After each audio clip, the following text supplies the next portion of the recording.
Hey, are you going through something that just feels impossible to get through right now?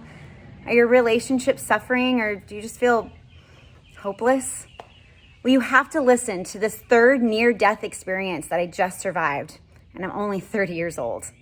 What I learned will help change every aspect in your life now and possibly forever.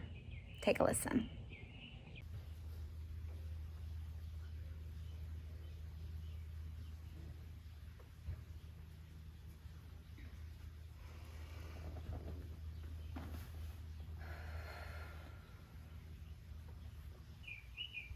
Hi everyone, Miranda here with 4CA Fitness. I'm a health and fitness coach, and I have just survived my third near-death experience in the last 5 years. This is my story on the last 16 days of my life, what I've learned, and what I hope to help others learn as well.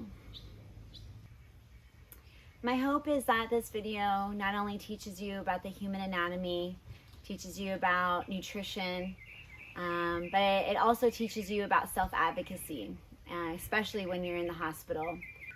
I hope it also teaches you how to listen to your body, because you ultimately know best, always.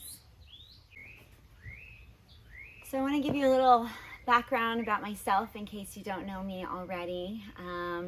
As I said earlier, I'm a health and fitness coach. I own a business called 4CA Fitness. It's a personal training company.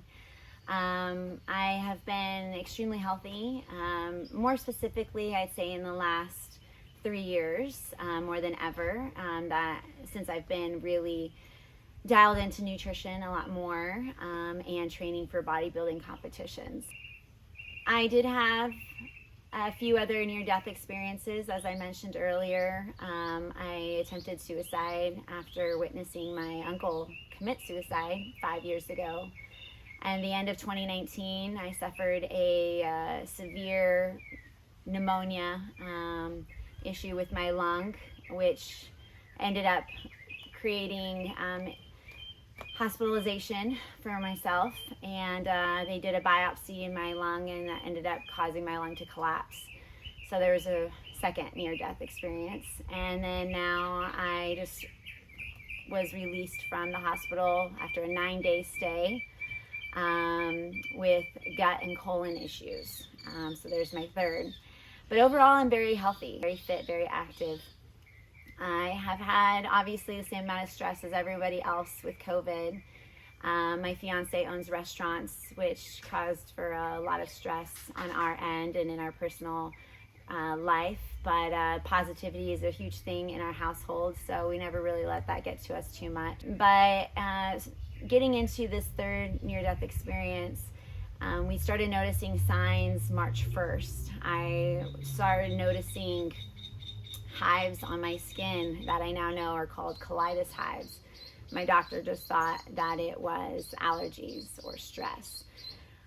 We are getting married this year, so there's been a lot of celebrations, which caused me to go off of my diet, eating about 50% good. And then we started noticing irritability between my fiance and I, which we don't have ever. So the hives lasted from March 1st to mid-April. I started noticing bloating, which of course led me to believe that, maybe it's hormones, maybe it was stress. But going on a month of this severe bloating, hard to touch belly, I was gaining weight, which, as a health coach is very severe and hard mentally and emotionally. I became very depressed, very down. I had a lot of self-pity and self-doubt in who I was and my abilities to be a health coach. It was really dark, and I couldn't pull myself out. And after everything I've been through previously, I have a lot of experience with depression and knowing how to pull myself out of it and how to teach others how to pull out from those moments. It was impossible. It felt impossible. It wasn't until March 14th that I started feeling stomach pains. I woke up March 14th with some unusual abdominal pain. It wasn't quite menstrual cramps, because I was supposed to be starting my period a few days later, but it also wasn't a normal stomach pain. But I was on my back flat all day. Couldn't move, was in a lot of pain. It just didn't feel right. The day after that, day 2, menstrual cramps started kicking in. And boy, are those fun, right, ladies? Day 3, the pain started localizing into my lower abdomen, right where the appendix and the ovary is, which caused concern. Because the pain was localized, I then went to the ER. They ran tests, but the tests were only done on my pelvis because they thought it was my appendix or my ovary. They ended up sending me home with Norco, saying, go see your internal medicine doctor, my primary. By this day, this is day 5, my pain had gotten severely worse since day 1. I even had an episode, which what I mean by episode was this wave of pain that radiated through my body while I was laying flat on my back with my legs up, and still again very tender. You could not push anywhere from my ribs down this side, my right side, towards my pelvis without me in agony. And my doctor sent me home with muscle relaxers and more Norco, and told me that the tests that they did were not of my abdomen. So he scheduled me for a test on May 30th, and then he sent me home. Day 6, the pain continued, and I started noticing blood in my stool. Messaged my doctor and didn't hear from him. Thursday morning, same thing. Pain is now elevated severely. I called the advice doctor and nurse, and they said, if you don't feel right, you need to come in. So I did. As soon as I got in, they tested me, CT, ultrasound, HIDA test, put me on fluids immediately, told me not to eat or drink any water. So Wednesday, day 6, was my last day of eating. This is now day 7. I was in the ER for 12 hours before they admitted me. They put me on IV fluids and antibiotics. They told me that it could be an ulcer or it could be cancer, but I definitely had an infection inside of me. Day 8 through 12, I continued to be in pain. No matter how many times I told the nurses and doctors that my liver processes medications fast, and therefore I have a high tolerance for medication, they would not give me enough pain meds to lower my pain below an 8. They started me off slow, and every day they increased it higher and higher until I was on oxycodone, Percocet, Dilaudid, and 2 forms of anti-nausea medicine. Every 2 hours they had to give me something. During this period of time, seeing as nothing was working and I was still in pain, the mention of a colonoscopy had come up, but they didn't want to because they knew that the inflammation was so bad that if they tried to do the colonoscopy, there's a good chance I was going to lose my colon because of the inflammation. On day 12, they said that we needed to do the colonoscopy and couldn't wait anymore. The longer we waited, the more chance that there was that I was, in fact, going to have colon issues for the rest of my life. If you've never had a colonoscopy, the day before, you're supposed to drink 2 gallons of a liquid that helps clean you out. Otherwise, they can't perform the colonoscopy.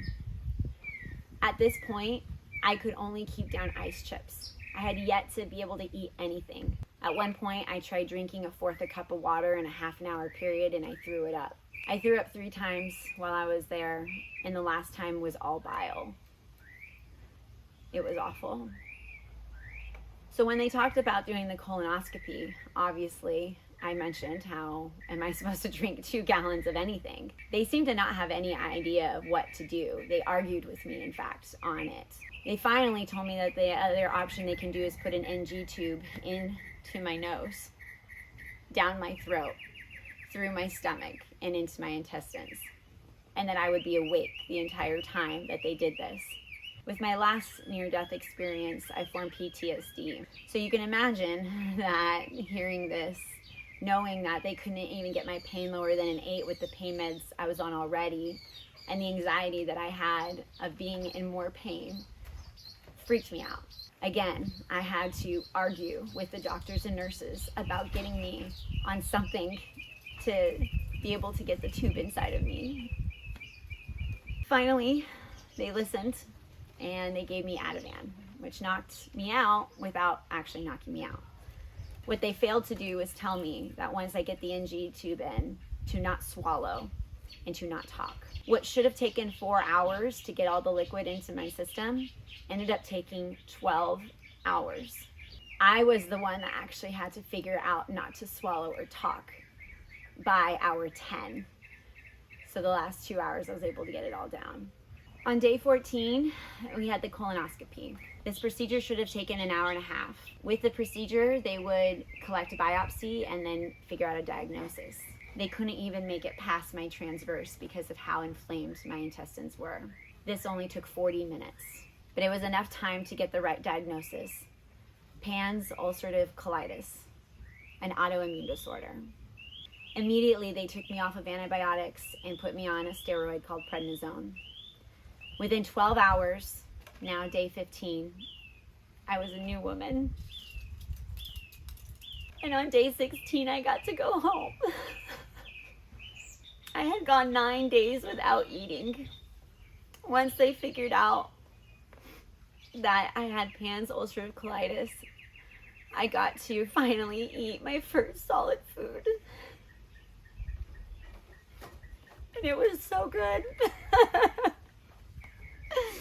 Oh my God, it was so good. I can't even tell you. I entered the hospital at 135 pounds, 16% body fat, 105.7 pounds of muscle, and 3 visceral fat. When I came home, I weighed 118.8 pounds, 13% body fat. I lost a half a pound of bone mass, and I lost 8 pounds of muscle in 9 days. I walk like an old person. The fact that I'm sitting up this long is actually an improvement. Sitting up has been extremely difficult. Today is Sunday. I came home on Friday. So I'm already seeing a lot of improvement. I can't stand for very long. Ultimately, I am laying on my back and I'm letting everything just do its thing. And I get to eat a lot of bread. It's awesome. My diet, because of the flare-up, is very low fiber. When you have a flare-up with an autoimmune disorder, you do not want to have a high fiber diet because there's inflammation going on. When you are eating a high fiber diet, your body wants to process that really fast. When it's already injured, it can't do that. It's kind of like if you were to break your arm, you're not going to use it to pick something up, right? You have to let it rest. But you might have occasionally to grab something here and there. Moving forward, my life is going to look pretty much exactly like it did, obviously, before all the celebrations. What I've always recommended to my clients is a very anti-inflammatory diet that's easy to digest. I tell my clients all the time, you want to lose weight? Well, you have to get it out somehow. And that's drinking enough water so you can urinate, and that's eating the right foods so that you can have bowel movements. The way to do that is by eliminating the hard things to process, right? Dairy, animal protein, gluten, sugar, and processed foods. Obviously, all in moderation. I never say no to anything. I just say a small bite.